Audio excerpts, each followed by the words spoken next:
Somados o número de vítimas, chegam a 9 crianças em Barra do Garças, vítimas de um homem de 38 anos de idade. A Operação Balari foi deflagrada através da Delegacia Especializada de Defesa da Mulher de Barra do Garças na manhã desta segunda-feira. O indivíduo foi detido e conduzido para a Delegacia de Polícia da cidade de Barra do Garças. O último fato se deu no dia 18 de fevereiro. Desde então, quando fomos procurados aí por familiares da vítima relatando a situação, teve início a apuração preliminar, foram coletadas evidências que indicavam um vídeo, né, que indicava ali a situação que se deu, como se deu, quem era a pessoa. Conseguimos coletar elementos também de detalhes das características físicas dele, do que ele falava para a criança. É uma criança de 8 anos que trouxe com riqueza de detalhes o que havia acontecido. Ela mencionou que não seria a primeira vez, que seria a terceira vez que ele passava ali pela rua, brincava e conversava com ela. Ele se apresentou inicialmente como um professor de balé, pedia para a criança fazer alguns passos, vinha com uma conversa lúdica para cativar a criança, para conseguir ali ganhar a confiança e aos poucos ir iniciando ali algumas situações que facilitavam o toque, né? Na última situação que foi gravada, ele se aproxima, chega perto da criança, ela está sozinha ali na rua. Ele começa a conversar com ela sobre essas situações, já tinha conversado antes, e passa então a brincar, fala que vão brincar de médico, e aí iniciam os toques, tanto no corpo da criança quanto no corpo dele. A partir daí, com a filmagem que indicava a motocicleta usada por ele, a forma como ele se deslocava, a mochila que ele tinha, e a forma como ele agiu se apresentando como professor de balé, os próprios policiais aqui da unidade policial se recordaram de um caso ocorrido aí há pouco tempo, que envolvia 8 crianças com um suspeito com as mesmas características. A partir de então, pegamos os dados desse procedimento do suspeito e fizemos um comparativo. Foi solicitada até perícia para comparação das imagens, tanto que envolvia esse caso agora, quanto uma foto recente dele até com a mesma mochila. E aí, a partir daí, nós chegamos aos elementos, a indícios suficientes de que realmente o suspeito detido na data de hoje era sim o responsável pelos atos praticados contra a vítima. Doutor, esses vídeos foram feitos por quem? Para a gente entender se outro caso ele foi registrado em Barra do Garças, em outra localidade do estado? O caso anterior, que envolvia as 8 crianças, é daqui da região, envolvia crianças de Barra do Garças e de Pontal do Araguaia.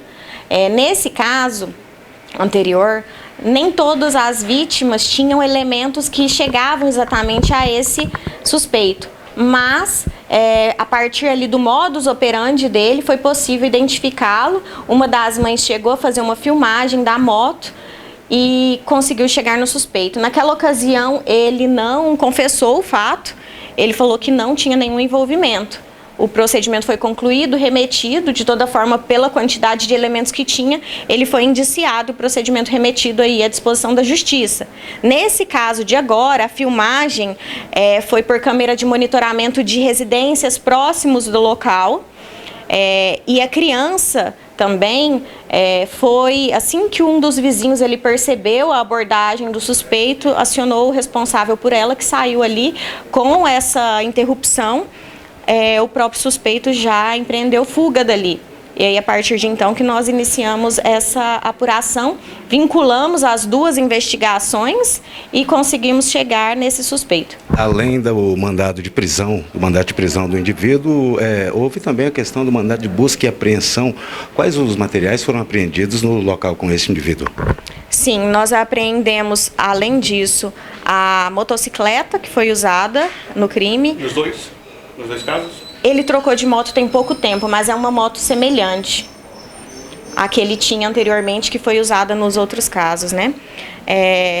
O capacete, que tinha todos os detalhes que a vítima reconheceu, além de algumas peças pessoais dele, a mochila e outros itens de mídia, celular, para fim de identificar ali, porque nessas situações que envolvem violência sexual infantil, na maioria dos casos há um consumo também de pornografia infantil. Doutora Anne, nós notamos que no Brasil o número de violência contra crianças tem aumentado cada vez mais. Os trabalhos da Polícia Civil buscam coibir atos como este e orientações são feitas diariamente através dos canais da polícia aos pais sobre cuidados com seus filhos. Sim, é muito importante essa questão de orientação. Primeira coisa, criança sozinha na rua.